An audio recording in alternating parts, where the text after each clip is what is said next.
નમસ્કાર, હું છું એન્કર અર્પિતા પટેલ. આપ જોઈ રહ્યા છો news snap channel. News snap ચેનલમાં દર્શક મિત્રો આપનું હાર્દિક સ્વાગત છે. સતલાસના તાલુકા પંચાયતમાં પ્રથમવાર બિનહરીફ પ્રમુખ, ઉપપ્રમુખ તેમજ કારોબારી અધ્યક્ષ તરીકે ભારતીય જનતા પાર્ટીના ફાળે ગઈ. ગત તારીખ 26/4/2026ના રોજ ગુજરાત રાજ્યમાં સ્થાનિક સ્વરાજ્યની ચૂંટણીઓ યોજાઈ હતી, જેમાં સતલાસના તાલુકામાં ભારતીય જનતા પાર્ટીના 12 સભ્યો જ્યારે કોંગ્રેસ પક્ષના 3 સભ્યો વિજેતા થયા હતા.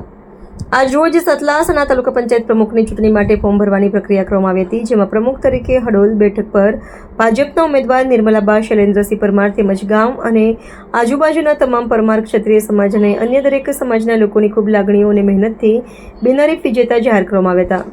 અને આજે નિર્મલાબા શૈલેન્દ્રસિંહ પરમાર બિનહરીફ સતલાસના તાલુકા પંચાયત પ્રમુખ તરીકે ફોર્મ ભરવા માટે સતલાસના તાલુકા પંચાયત ખાતે આવ્યા હતા, જ્યાં ભારતીય જનતા પાર્ટીના મહેસાણા જિલ્લા ચૂંટણી ઇન્ચાર્જ વરદભાઈ ડાંગરની ઉપસ્થિતિમાં બિનહરીફ વિજેતા જાહેર થયા હતા.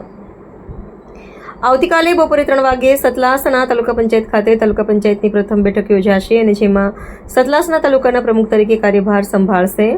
સતલાસના તાલુકા પંચાયતના નવનિયુક્ત પદાધિકારી શ્રીઓ નિર્મલાબા શૈલેન્દ્રસિંહ પરમાર, હડોલ સીટ પ્રમુખ શ્રી તાલુકા પંચાયત સતલાસના શ્રી ગોવિંદભાઈ ચૌધરી, રાણપુર સીટ ઉપપ્રમુખ તાલુકા પંચાયત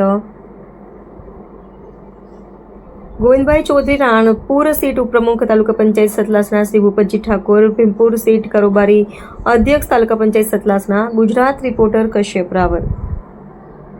ખાતે જે તાલુકા પંચાયતના પ્રમુખની વરણી કરવામાં આવી, કોની વરણી કરવામાં આવી, કઈ રીતે? પ્રદેશ ભારતીય જનતા પાર્ટી દ્વારા દરેકે દરેક તાલુકા પંચાયત અને જિલ્લા પંચાયતમાં ભારતીય જનતા પાર્ટીની ભવ્ય જીત બાદ તાલુકા સંકલન, જિલ્લા સંકલન, પ્રદેશ પાર્લામેન્ટરી બોર્ડની બેઠક પછી તાલુકા પંચાયત અને જિલ્લા પંચાયત માટે જે ચૂંટાયેલા સભ્યોને જવાબદારી સોંપવામાં આવી હતી, આપવામાં આવવાની છે, એ બધા જ લોકોનો મેન્ડેટ એ અલગ અલગ તારીખે જ્યારે એમને ફોર્મ ભરવાનો ત્યારે આપવામાં આવતો હોય છે.